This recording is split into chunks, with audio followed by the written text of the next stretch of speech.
Hindi gamot sa dengue ang siling labuyo. Yan ang nilinaw ng Health Department laban sa mga kumakalat na impormasyon online. Maging ang halamang tawa-tawa na may mga produkto ng aprobado ng FDA, supplement lang at hindi raw gamot. Nakatutok si Tina Panganiban Perez. Pampalas at pampaanghang, kaya't paborito sa sausawan ang small but terrible na siling labuyo. Pero uminit sa social media ang ilang post na nagbibida sa siling labuyo bilang gamot umano sa dengue. Mabilis na tugon ng Department of Health, hindi ito totoo. Wala pa raw gamot sa dengue at ang pinakamainam na paraan para di magkasakit ay iwasang makagat ng lamok.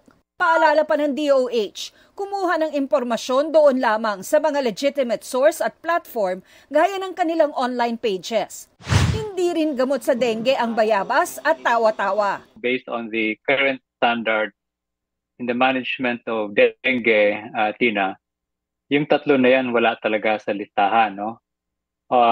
May mga anecdotal report, no? Especially sa tawa-tawa na binigyan din ng pansin yan sa DOST, PCHRD na may mga ganitong klaseng research.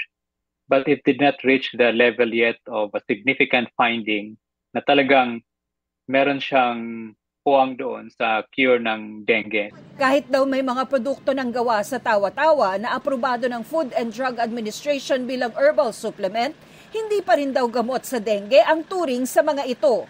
These are supplements. This is not for cure or for the treatment of something like this, no? Because wala naman talagang data. You'll still go to the doctor, you'll still go to the healthcare facilities to get the better treatment. Ano yung mga treatment ng dengue, like for example, fluids, replacement of fluids, blood transfusion kung mag-severe, monitoring of the hydration status.